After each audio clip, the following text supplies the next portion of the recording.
इस वीडियो में मैं आपको एक बहुत ही इंटरेस्टिंग टॉपिक के बारे में समझाऊंगा जो कि रिलेटेड है सॉफ्टवेयर डेवलपमेंट की फील्ड से और आपके लिए बहुत ज्यादा इंपॉर्टेंट है। वीडियो स्टार्ट करने से पहले मेरा एक सवाल है आपसे, क्या आपने कभी ऐसा एक्सपीरियंस किया है कि आपने एक बग को फिक्स किया हो और कहीं और से दूसरे बग्स आना चालू हो गए? Sounds familiar right? क्योंकि हम सब ने ऐसा कुछ एक्सपीरियंस किया ही है अपनी कोडिंग जर्नी में। यही प्रॉब्लम को सॉल्व करने के लिए एक कॉन्सेप्ट का इस्तेमाल करना बहुत ज्यादा जरूरी होता है जो कि है सॉलिड प्रिंसिपल्स। सॉफ्टवेयर डेवलपमेंट की फील्ड में ये एक ऐसा फाउंडेशन है जो आपको एक flexible, maintainable and robust code लिखने के लिए एक प्रॉपर फॉर्मूला तैयार करके देता है। ये जो प्रिंसिपल्स है ना, ये सिर्फ एक कॉन्सेप्ट नहीं है, ये एक्चुअली प्रूवन स्ट्रेटेजी है जिसके द्वारा हम एक बेटर कोड लिख पाएंगे। और इस वीडियो के अंदर मैं आपको सिर्फ कॉन्सेप्ट नहीं समझाऊंगा, इनफैक्ट प्रैक्टिकली कैसे इंप्लीमेंट करते हैं वो भी दिखाऊंगा, ताकि आपको ये प्रॉपर्ली समझ में आ जाए कि जो हम सीख रहे हैं ना उसे इंप्लीमेंट कैसे करना है। इस वीडियो में सिर्फ थ्योरी नहीं होगी, इस वीडियो के अंदर चैलेंजेस, पजल्स एंड काफी सारे एग्जांपल्स भी इंक्लूडेड है जिसके द्वारा आपको ये सारे कॉन्सेप्ट आराम से समझ में आ जाएंगे। तो एंड तक वीडियो जरूर देखना और वीडियो अच्छी लगे तो लाइक, शेयर एंड सब्सक्राइब जरूर कर देना और मुझे कमेंट में जरूर बताना कि आपको ये वीडियो कैसी लगी। अब इसी के साथ इस वीडियो को शुरू करते हैं। सॉलिड प्रिंसिपल्स के अंदर सबसे पहले हम समझेंगे कि उसको इंट्रोड्यूस किसने किया था।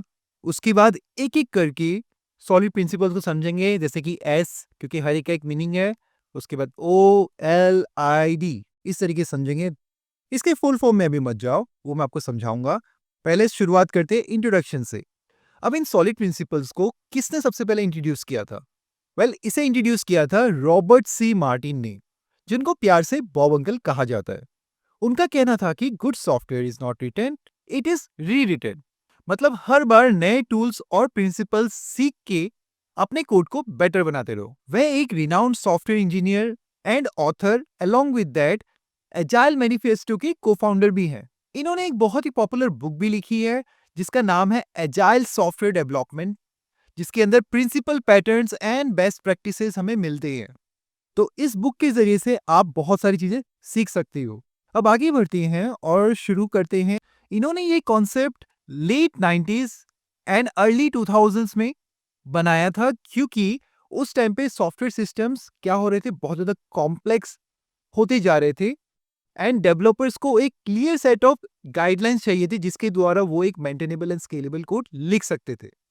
एंड इसी के कारण सॉलिड प्रिंसिपल्स का इजाद हुआ एंड इन प्रॉब्लम्स को एड्रेस करने के लिए ही सॉलिड प्रिंसिपल्स को इंट्रोड्यूस किया गया।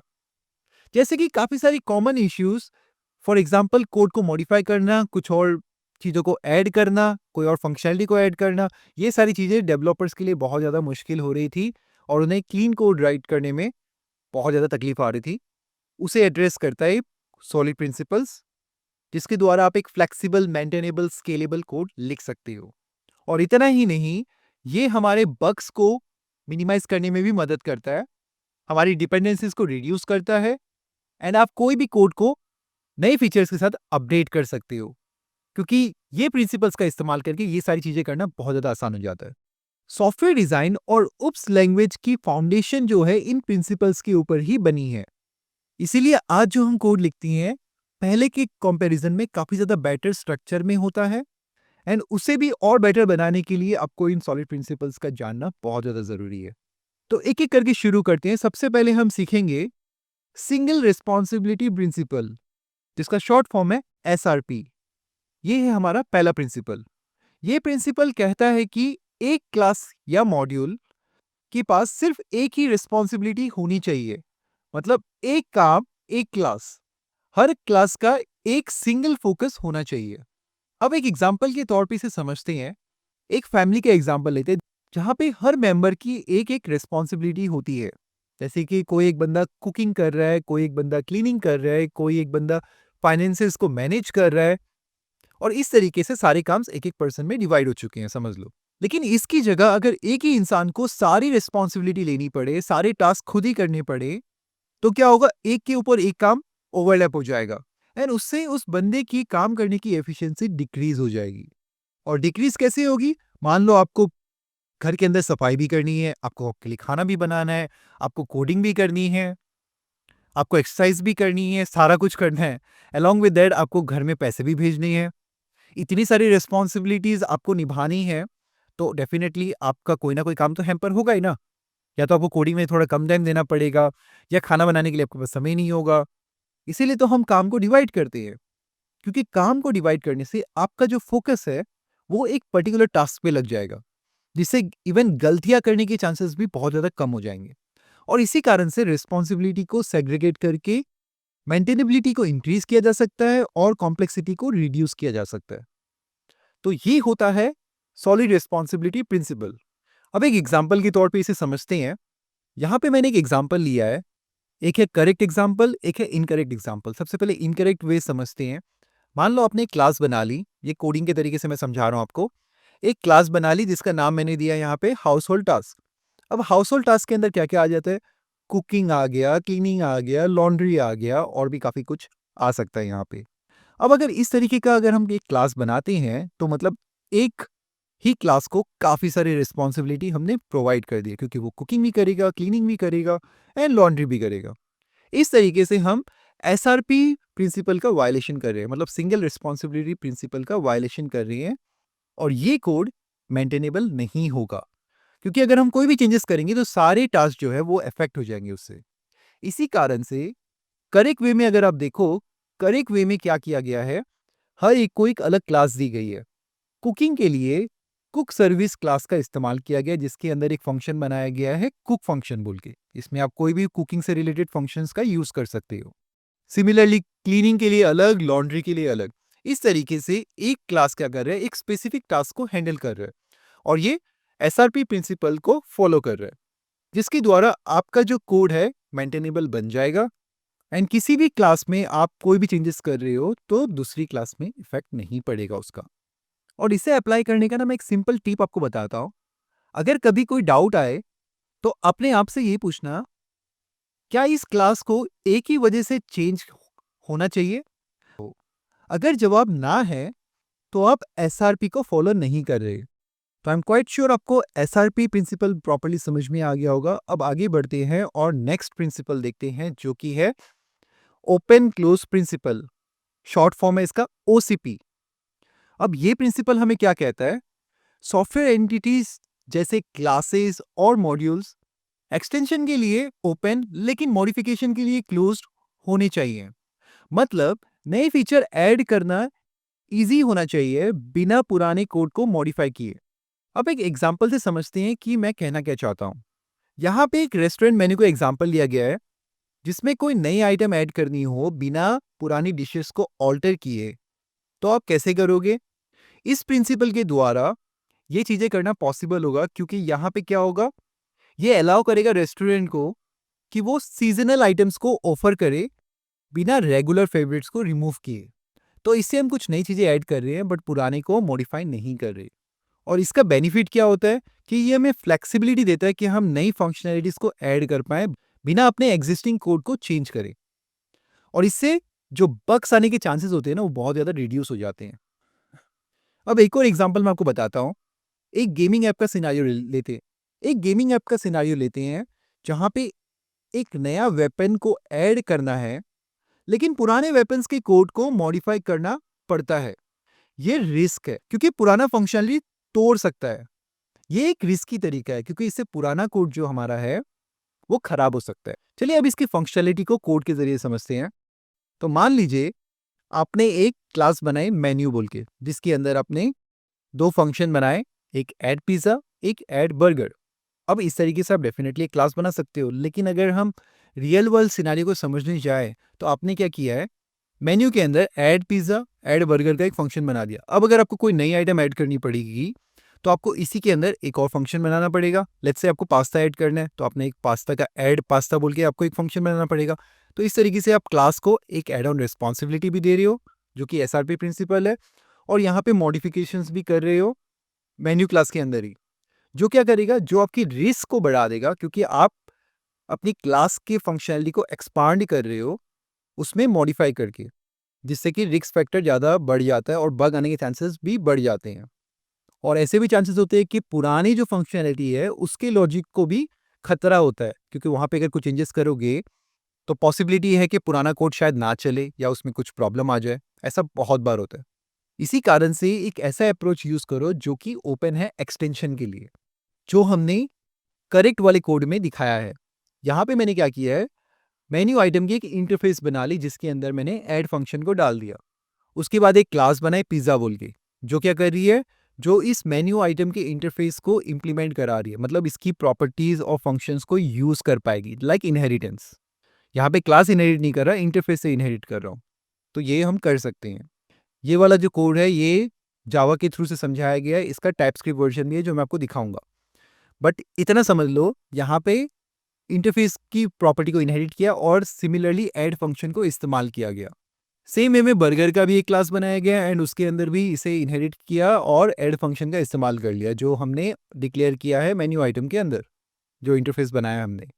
अब सिमिलरली आपको अगर एक पास्ता ऐड करना है अपने मेन्यू में, तो आप क्या करोगे, एक और नई क्लास बनाओगे पास्ता बोल के, उसे भी ये वाली फंक्शनलिटी को इनहेरिट करा लोगे, ऐड वाली को, मेन्यू आइटम को इनहेरिट करा के, एंड आपका काम हो जाएगा। इस तरीके से आप एक ऐसा कोड लिख सकते हो जो इन प्रिंसिपल्स को अप्लाई करे और जिसकी मॉडिफिकेशन पे आपके कोड को कोई प्रॉब्लम ना हो।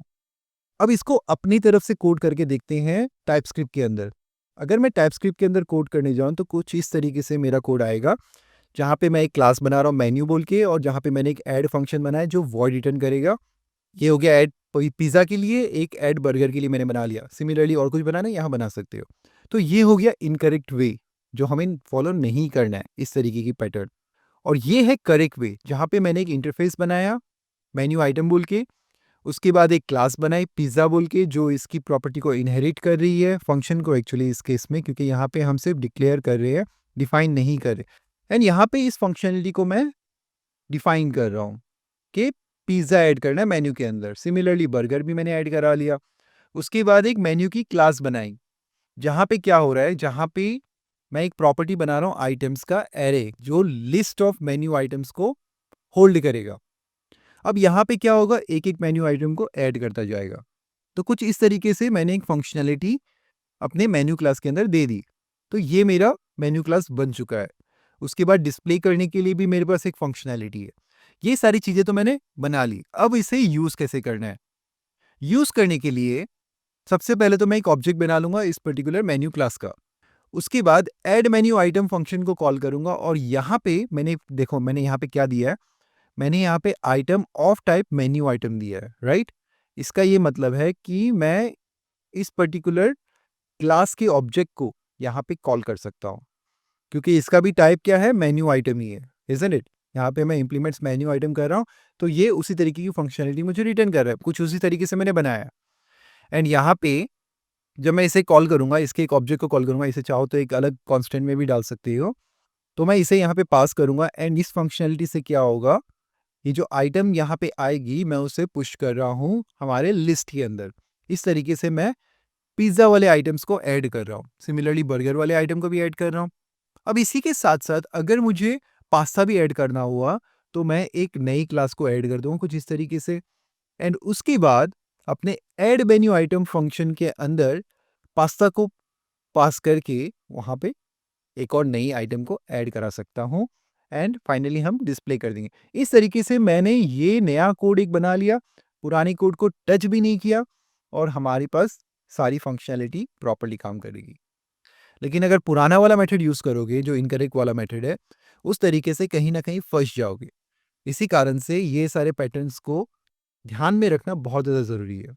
कंपनीज़ जो ओसीपी फ़ॉलो करती है, उनकी मेंटेनेंस कॉस्ट जो है, वो 30% तक कम हो जाती है।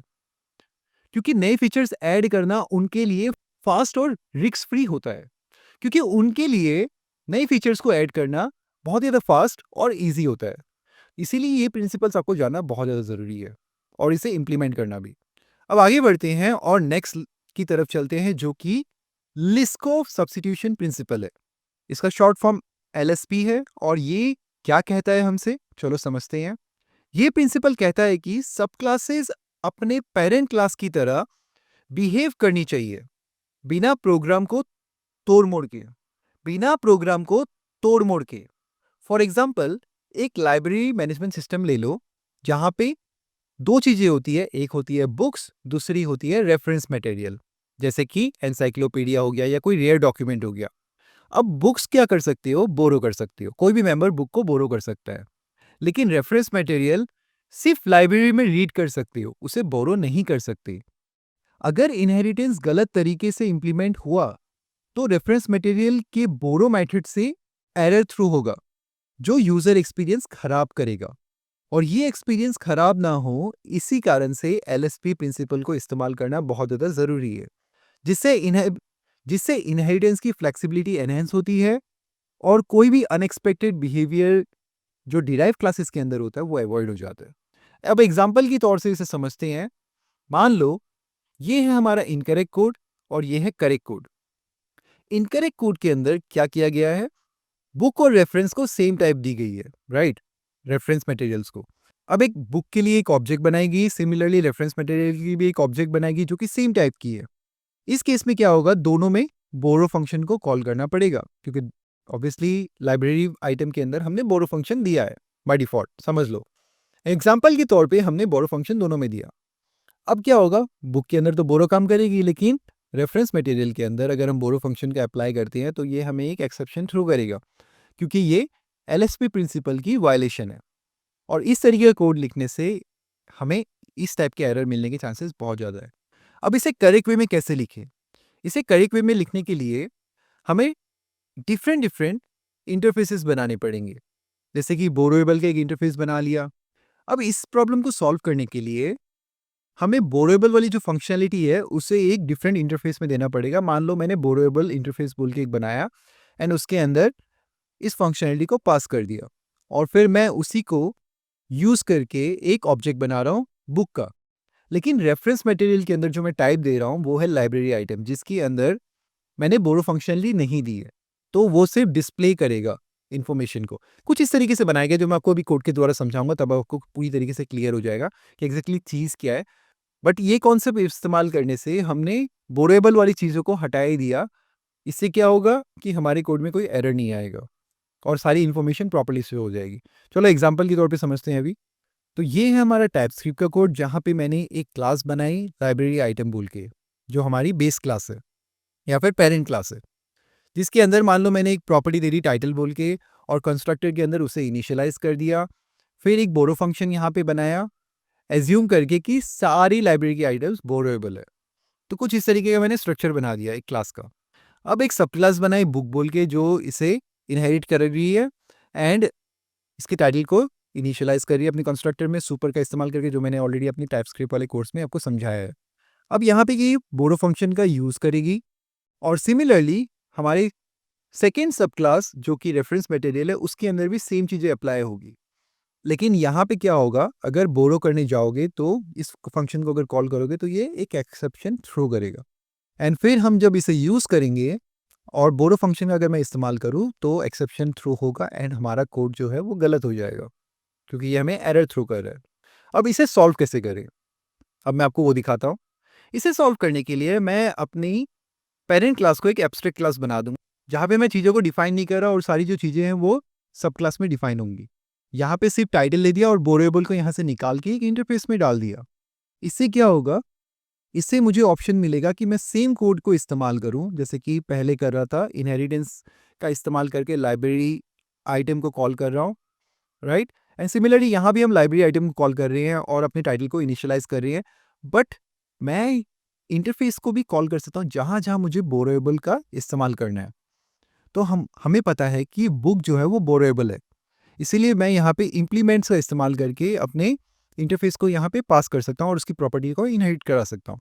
इस केस में इस फंक्शन को मुझे इनहेरिट कराना है और इसको इस्तेमाल करना है यहाँ पे, तो मैंने इसका इस्तेमाल यहाँ पे कर लिया ताकि बोरेबल फंक्शनैलिटी आ जाए।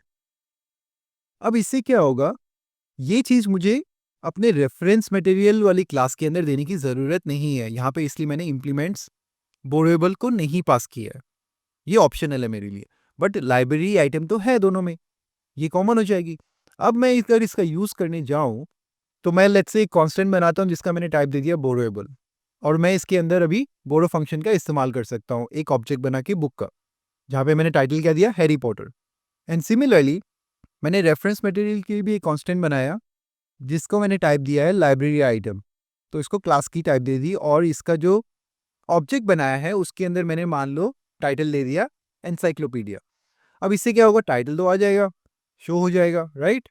और कोई भी बोरोएबल फंक्शन मुझे यूज करने की जरूरत नहीं है।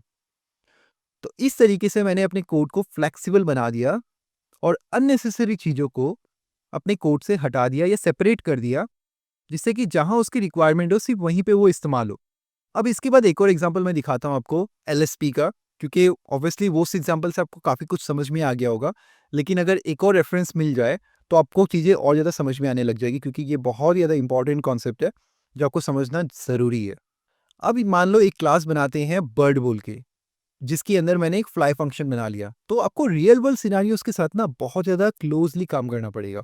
तब आपको ये सारी चीज़ें समझ में आ जाएगी, क्योंकि ये तो सिर्फ एक फंक्शन है। आप कहीं भी किसी भी क्लास में कोई भी फंक्शन पास कर सकते हो, आपके पास फ्लेक्सिबिलिटी है। लेकिन रियल वर्ल्ड एग्जांपल के साथ जब हम काम कर रहे हैं तो आपको इन सारी चीज़ों का मतलब के साथ काम करना पड़ेगा, मतलब समझ के काम करना पड़ेगा। फ्लाई हम क्यों इस्तेमाल कर रहे हैं, इसलिए जो भी नाम हम देते हैं ना, नेमिंग कन्वेंशन बहुत ज़्यादा इंपॉर्टेंट होता है कोडिंग के अंदर। सो अब दोबारा से अपने कोड के अंदर चलते हैं और ये फ्लाई फंक्शन मैंने यहाँ पे दिया है कि बर्ड इज़ फ्लाइंग। इसका ये मतलब है कि सारी बर्ड फ्लाई करेगी, मैंने ये एज्यूम कर लिया, राइट? अब एक और क्लास बनाई पेंगुइन बोल के, जो क्या करेगी, इस पेरेंट क्लास बर्ड को इनहेरिट करेगी एक्सटेंड्स का इस्तेमाल करके। अब ये जब एक्सटेंड करेगी तो ये भी फ्लाई फंक्शन का इस्तेमाल करेगी, लेकिन पेंगुइन तो फ्लाई नहीं करते। उस केस में ये एलएसपी का वायलेशन होगा। इस तरीके की क्लासेस को हमें यूज नहीं करना, या इस तरीके की चीज़ों को इनहेरिट नहीं कराना है। तो इन चीज़ों का हमें ध्यान रखना पड़ेगा। अब इसी चीज़ को लिखने का करेक्ट अप्रोच क्या होगा?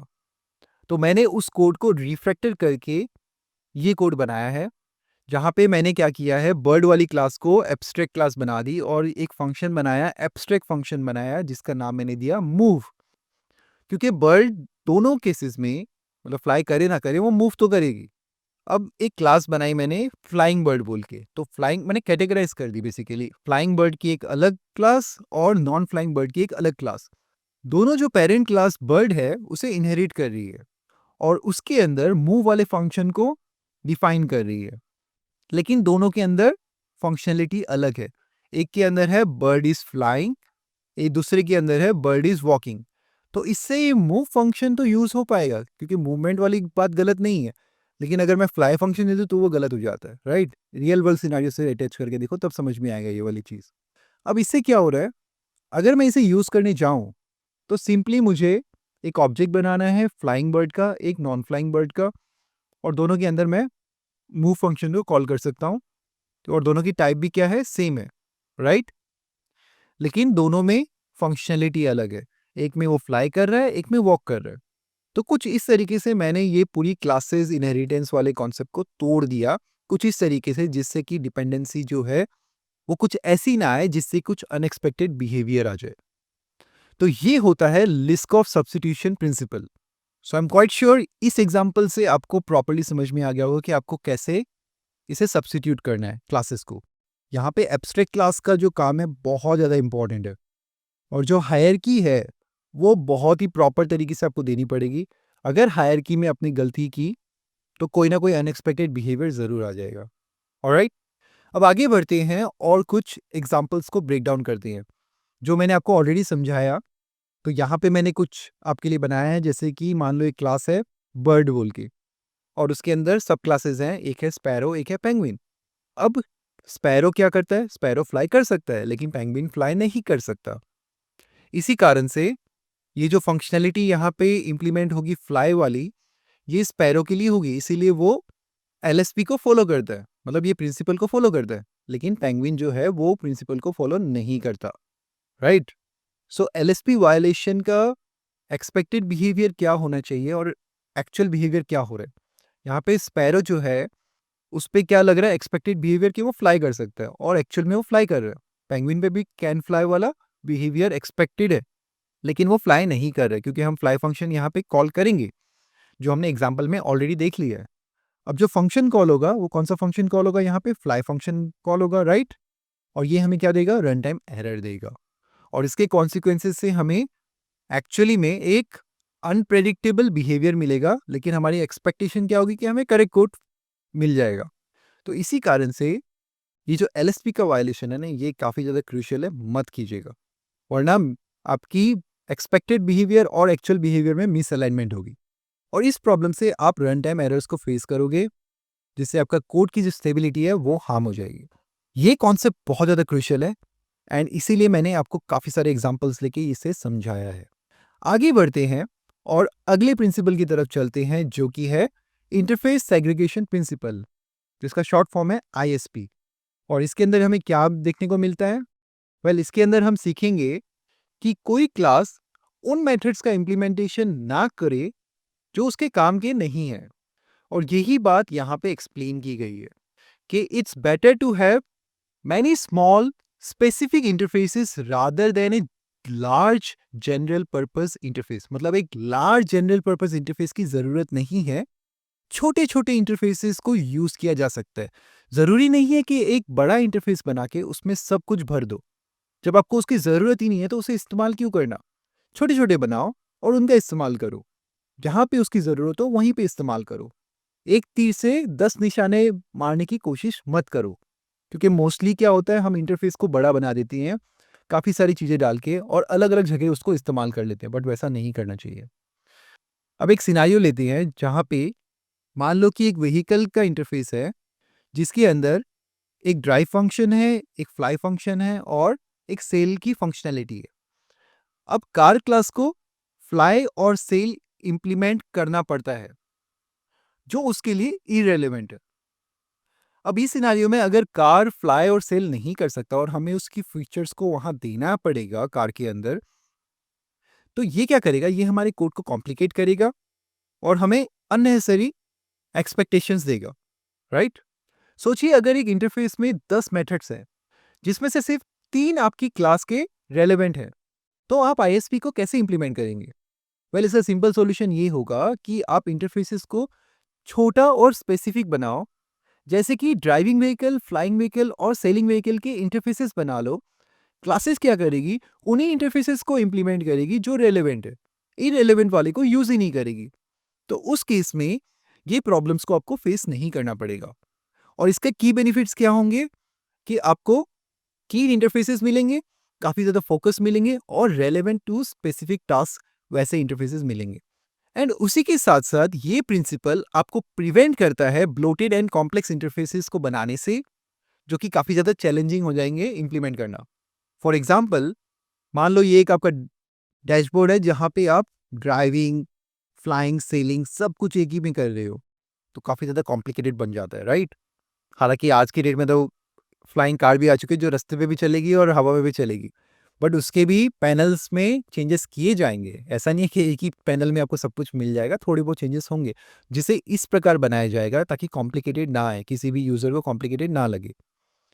और अगर हम एक स्पेसिफिक चीज़ों को ही यहाँ पे शो करेंगे तो ईज़ी रहेगा लोगों के लिए समझने के लिए, इज़न्ट इट? और इससे आपका कोड जो है काफ़ी ज़्यादा क्लीन रहेगा। तो आई होप आपको ये सारी चीज़ें समझ में आ गई होगी। अब इसका कोड से इम्प्लीमेंटेशन देखते हैं कि करेक्ट कोड क्या होगा और इनकरेक्ट कोड क्या होगा आईएसपी के अंदर, राइट? अब इनकरेक्ट कोड में मान लो कि एक इंटरफेस बना लिया अपने व्हीकल बोल के, जिसके अंदर अपने 3 फंक्शनैलिटी दे दी, ड्राइव, फ्लाई एंड सेल। तो आपने एक बड़ा इंटरफेस बना लिया जिसमें आपने 3-3 अलग-अलग फंक्शनैलिटी दे दी। और जहां भी आप इसे कॉल करोगे, लेट्स से कार वाली क्लास के अंदर आप इसे इनहेरिट करते हो इंटरफेस को, तो आप क्या बोलोगे कि मुझे तो तीनों फंक्शन का इस्तेमाल करना है। अब लेकिन कार तो सिर्फ ड्राइव करता है, वो फ्लाई नहीं करता, वो सेल नहीं करता। फ्लाई करेगा तो आपको अलग से उसको इम्प्लीमेंट कराना पड़ेगा। चलो मान लो यहाँ पे फ्लाई भी करता है, लेकिन वो सेल तो नहीं करता। अब आप बोलोगे कि सेल भी करता है, तो अगर तीनों सेटिस्फाई होता है तो दो, अगर ना हो तो मत दो ना। क्योंकि सारी टाइप की कार जो है वो तो फ्लाई नहीं करेगी, वो तो सेल नहीं करेगी। कुछ कुछ पर्टिकुलर टाइप्स की कार ही होगी जो फ्लाई एंड सेल कर सकती है। सो इस केस में क्या हो रहा है कि व्हीकल जो इंटरफेस है वो कार वाली क्लास को फोर्स कर रहा है कि वो सारे फंक्शनलिटी को इंप्लीमेंट करे, जो कि आईएसपी का वायलेशन है ऑब्वियसली। अब इसका करेक्ट कोड कैसे लिखा जा सकता है? इसका करेक्ट वे में आपको अलग अलग इंटरफेसेस बनाने हैं। एक ड्राइवेबल के लिए बना लिया, एक फ्लाईएबल के लिए, एक सेलेबल के लिए, और उसके अंदर अपनी अपनी फंक्शनैलिटी से। अब कार क्या होता है? कार को आप ड्राइव कर सकते हो। अगर आपको यहाँ पे फ्लाइंग का ऑप्शन भी देना है तो कॉमा देके फ्लाईएबल भी लिख लो, क्योंकि एक से ज्यादा इंटरफेस भी वो यूज कर सकते हैं। एक से ज्यादा इनहेरिटेंस भी होता है, मल्टीपल इनहेरिटेंस भी एक्सेप्टेड है। तो उस तरीके से आप मल्टीपल इंटरफेसेस का इस्तेमाल कर सकते हो जहां जहां उसकी दरकार होगी। जैसे कार में ड्राइवेबल है, फ्लाईएबल देना है, सेलेबल देना है, कॉमा कॉमा देके कर लिया। लेकिन अगर ज़रूरत नहीं है तो सिर्फ ड्राइवेबल दो ना। सिमिलरली एरोप्लेन में फ्लाइबल दे दो, बोट में सेलेबल दे दो। इससे क्या होगा, हमारा जो कोड है वो क्लीन हो गया। जिस चीज़ की ज़रूरत नहीं है वो आएगा ही नहीं, और इससे फ़ायदा ही फ़ायदा हमें मिलेगा, क्योंकि यहाँ पे हर एक व्हीकल क्लास जो है वो सिर्फ रेलेवेंट मेथड को इम्प्लीमेंट करा रही है, जिससे कि जो ये आईएसपी का प्रिंसिपल है वो फॉलो हो रहा है। और एक मज़ेदार बात बताता हूँ, छोटी और फोकस इंटरफेसेस का यूज़ करने से डेवलपमेंट स्पीड जो है ना, वो 20% तक बढ़ जाती है। तो आप ये मान के चलो, अगर आप एक मेंटेनेबल कोड लिखते हो और ऐसे छोटे-छोटे पोर्शंस में डिवाइड कर देते हो, और आपकी डेवलपमेंट स्पीड अगर बढ़ गई, तो आपको और क्या चाहिए? ये सारी चीज़ें इम्प्लीमेंट करना बहुत ज़्यादा ज़रूरी है, क्योंकि अगर आप एक बड़ी ऑर्गेनाइजेशन में जाओगे तो आपको इस तरीके की मेंटेनेबल एंड फ्लेक्सिबल कोड लिखनी पड़ेगी। तो इससे ये समझ में आता है कि ये प्रिंसिपल से कितना हमारा टाइम बच जाता है। अब हम अपने आखिरी प्रिंसिपल को समझेंगे, जो कि है डिपेंडेंसी इन्वर्जन प्रिंसिपल। ये प्रिंसिपल हमसे क्या कहता है, अब वो देखते हैं। ये प्रिंसिपल हमसे कहता है कि हायर मॉड्यूल, हाई लेवल और लो लेवल मॉड्यूल दोनों एब्स्ट्रैक्शंस पे डिपेंड करते हैं, ना कि एक दूसरे की डिटेल्स पे। अब इससे रिलेटेबल एक एग्जांपल जो मैंने ऑलरेडी यहाँ पे शो किया है आपको, वो मैं एक्सप्लेन करूँगा। तो एक सिनेरियो लेते हैं जहाँ पे मान लो कि आपके पास एक कंप्यूटर का सिस्टम है, जिसमें सिर्फ सर्कुलर पोर्ट्स है, कुछ इस तरीके के। ऑलराइट, कुछ सर्कुलर पोर्ट्स ही है जो लेट्स से माउस के लिए इस्तेमाल हो रहे हैं, क्योंकि माउस के अंदर सर्कुलर पोर्ट्स होते हैं। कीबोर्ड के अंदर भी होते हैं सर्कुलर पोर्ट्स, लेकिन यहाँ पे एग्जांपल के तौर पे ले लो कि कीबोर्ड के अंदर स्क्वायर पोर्ट्स है, और हार्ड ड्राइव के अंदर कोई एक डिफरेंट एंटायरली पोर्ट है, जो मतलब इन दोनों से डिफर करता है। उस केस में क्या होगा, आपको हर एक एक्सेसरीज के लिए एक अलग पोर्ट की ज़रूरत पड़ेगी। और अगर आपने कोई और एक नई एक्सेसरी खरीद ली और उसका पोर्ट भी डिफरेंट है, तो उसके लिए भी एक नया पोर्ट को आपको ऐड करना पड़ेगा, इज़न्ट इट? इससे क्या होगा, इससे नई डिवाइस को ऐड करना और ज़्यादा आपके लिए डिफ़िकल्ट हो जाएगा, क्योंकि उसके लिए आपको नए पोर्ट ऐड करने पड़ेंगे। और एक पॉइंट ऐसा आ सकता है जहाँ पे इतने सारे पोर्ट्स एक कंप्यूटर सिस्टम के अंदर फिट ही नहीं होंगे। तो इस तरीके की सिनेरियो अगर आप फेस करते हो, तो आप डीआईपी प्रिंसिपल का इस्तेमाल नहीं कर रहे हो। अगर आप डीआईपी प्रिंसिपल का इस्तेमाल करते हो, तो कुछ इस तरीके का आपको सिनेरियो मिलेगा। लेकिन इस सिनेरियो की बजाय अगर आप एक स्टैंडर्ड यूएसबी पोर्ट का इस्तेमाल करते हो, जिससे कि सारी एक्सेसरीज के अंदर इस्तेमाल हो जाए, मतलब कि कोई सर्कुलर नहीं है, कोई स्क्वायर नहीं है, एक स्टैंडर्ड, जैसे कि यूएसबी पोर्ट ले लो। यूएसबी काफ़ी हद तक एक स्टैंडर्ड पोर्ट है। आज की डेट में तो सी टाइप भी आ गया। तो इस तरीके के पोर्ट्स अगर आप इस्तेमाल करोगे और हर एक्सेसरीज के साथ यही पोर्ट्स आपको मिलेंगे, तो आपका काम कितना आसान हो जाएगा। जो चीज़ें आपको चाहिए, आपको उस पोर्ट में लगा दी एंड सारा काम आपका हो जाएगा। तो इससे आपको हर एक एक्सेसरी के लिए एक नए पोर्ट को ऐड करने की ज़रूरत नहीं पड़ेगी, और आप कोई भी एक्सेसरी को स्वैप कर सकते हो और कनेक्ट करके उसका इस्तेमाल कर सकते हो, या फिर 2-3 को एक साथ भी यूज़ कर सकते हो। तो बेसिकली पॉइंट मुद्दा ये है कि आपका जो सेटअप है वो फ्लेक्सिबल एंड फ्यूचर प्रूफ हो जाता है, और जब तक ये वाला स्टैंडर्ड पोर्ट यूज़ में रहेगा, तब तक आपको कोई दिक्कत नहीं आएगी। इस तरीके की अप्रोच से आपको क्या बेनिफिट मिलता है? वेल, आपको काफ़ी ज़्यादा फ्लेक्सिबिलिटी मिलती है अपनी कोड के अंदर, और मॉडिफिकेशंस करना भी बहुत ज़्यादा आसान हो जाता है एब्स्ट्रैक्शन का इस्तेमाल करके। और सिंपल सी आपको एक कोड टिप देता हूँ इस टाइप का प्रिंसिपल इस्तेमाल करने के लिए। सिंपली आप क्या करो, इंटरफेसेस बनाओ जो एब्स्ट्रैक्शंस को रिप्रेजेंट करे, जैसे कि यूएसबी डिवाइस मान लो। अब क्या होगा कि हाई लेवल मॉड्यूल्स, मान लो इस केस में कंप्यूटर हो गया, सिर्फ एब्स्ट्रैक्शंस पे डिपेंड करेगा, डिटेल्स पे नहीं। अब एग्जांपल दिखा के आपको समझा भी देता हूँ जो मैंने कहा। यहाँ पे incorrect code and correct code का एग्जांपल लेंगे डीआईपी के अंदर, जिसमें इनकरेक्ट में एक क्लास बना ली कंप्यूटर बोल के, जो कनेक्ट करेगी कुछ फंक्शनैलिटी के साथ, जैसे कि connect mouse, connect keyboard and connect hard drive.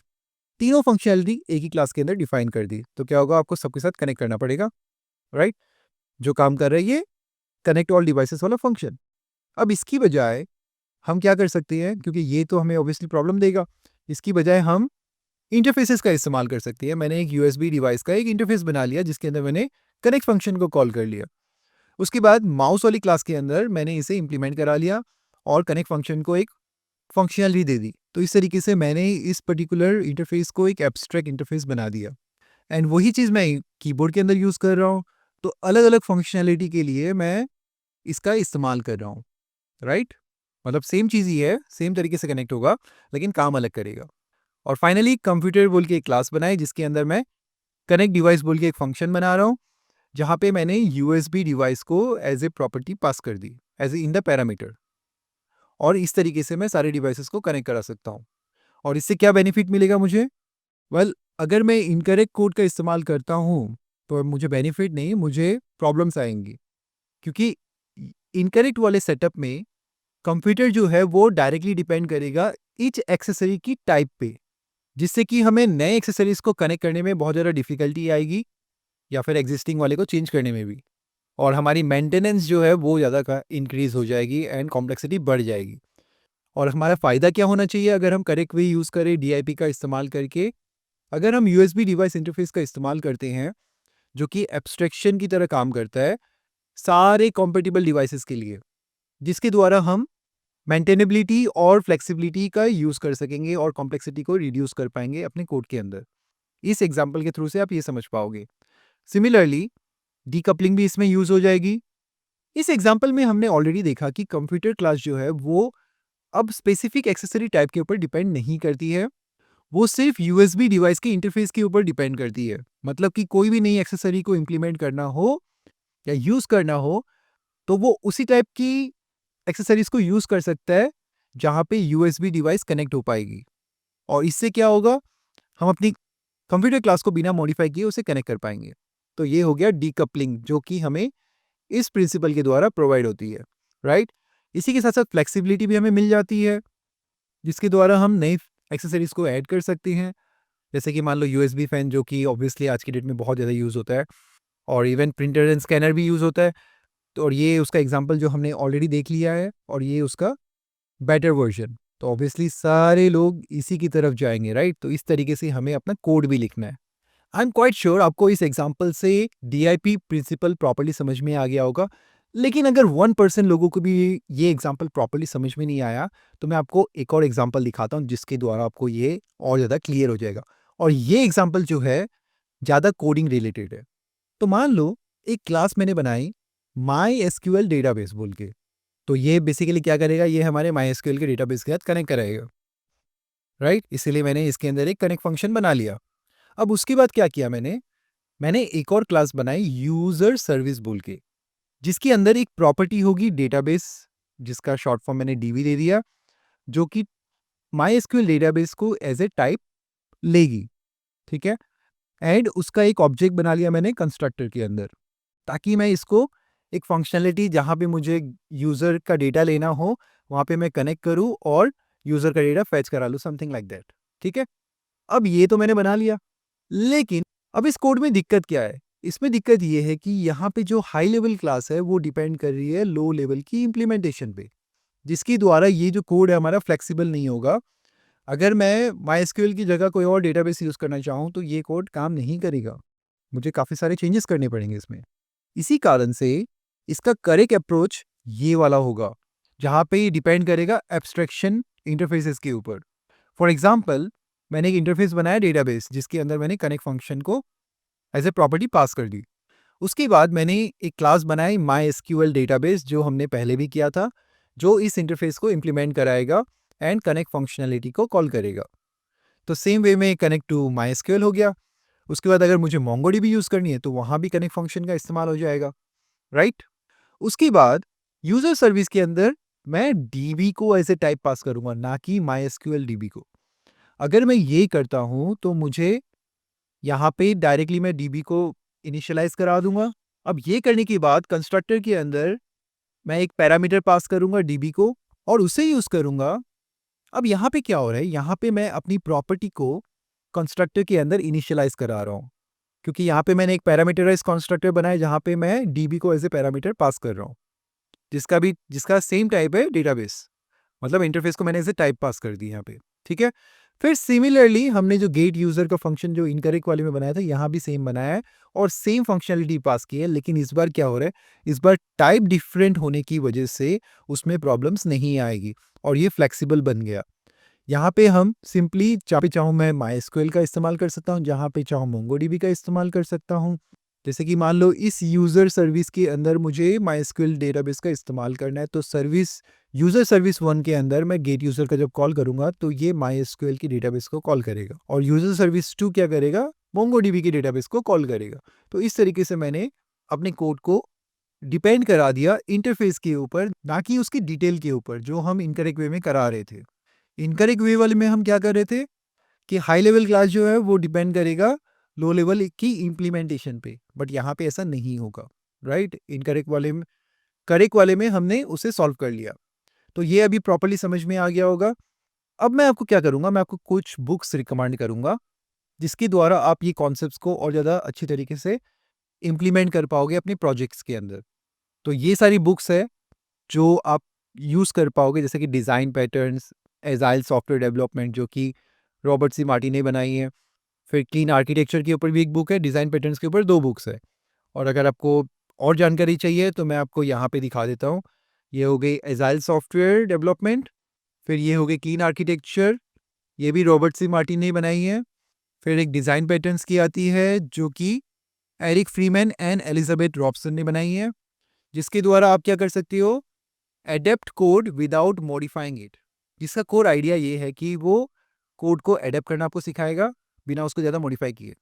और जो क्लीन आर्किटेक्चर वाला है वो ऑब्वियसली नाम के हिसाब से आपको ये समझाएगा कि ये क्लीन आर्किटेक्चर लिखा कैसे जाता है, जहाँ पे आर्किटेक्चर इंडिपेंडेंट रहना चाहिए बिना किसी फ्रेमवर्क के। जहाँ पे आर्किटेक्चर इंडिपेंडेंट रहना चाहिए उसके फ्रेमवर्क से। और लास्टली डिज़ाइन पैटर्न्स, जिसको इंट्रोड्यूस किया है गैंग ऑफ फोर्ड। और इसका कोर आइडिया क्या है, program to interfaces not implementations. तो ये सारी बुक्स को आप पढ़ सकते हो और clean architecture and design patterns के ऊपर अपनी नॉलेज को और ज़्यादा इंप्रूव कर पाओगे। अब एक फटाफट एक रिकैप ले लेते हैं अपने सॉलिड प्रिंसिपल्स में जो भी अभी तक हमने समझा। अब ये हो गया हमारा सॉलिड प्रिंसिपल का पहला पॉइंट, एस पहला प्रिंसिपल जो स्टैंड करता है सिंगल रिस्पॉन्सिबिलिटी प्रिंसिपल पे, जिसका काम है कि एक क्लास एक टास्क। फिर आता है हमारा ओपन क्लोज प्रिंसिपल जहाँ पे extend without modifying. Liskov substitution principle क्या कहता है, रिप्लेसेबल विदाउट डिस्ट्रप्शन। फिर आता है हमारा इंटरफेस सेग्रीगेशन प्रिंसिपल जहाँ पे ओनली नेसेसरी इंटरफेस, बड़े इंटरफेसेस मत बनाओ, छोटे बनाओ जो ज़रूरी हो। फिर लास्टली डिपेंडेंसी इन्वर्जन प्रिंसिपल जो कि कहता है कि डिपेंड ऑन एब्स्ट्रैक्शंस। तो इन प्रिंसिपल्स का इस्तेमाल करके आप एक रोबस्ट, फ्लेक्सिबल, मेंटेनेबल कोड लिख सकते हो। ऑलराइट, सो इन सारी चीज़ों से आपको ये समझ में आ जाएगा कि आपके कोड में क्या क्या चीज़ें होनी चाहिए और क्या क्या चीज़ें नहीं होनी चाहिए। इसी के साथ इस वीडियो को मैं यहीं पे एंड करता हूँ। Thank you so much for watching guys. अगर आपको ये वीडियो पसंद आई हो तो मुझे कमेंट्स में बताइएगा और वीडियो को लाइक कीजिएगा। अगर चैनल में नए हो तो ज़रूर सब्सक्राइब कर देना, अपने फ्रेंड्स के साथ ज़रूर शेयर करना इस वीडियो को। आपके कमेंट्स मेरे लिए बहुत ज़्यादा वैल्यूएबल है क्योंकि इससे मुझे मोटिवेशन मिलता है ताकि इस टाइप की वीडियोस मैं आपके लिए बना पाऊँ। सो दोस्तों जल्द मिलते हैं अगली वीडियो में। Till then keep watching, stay safe, stay healthy, bye bye.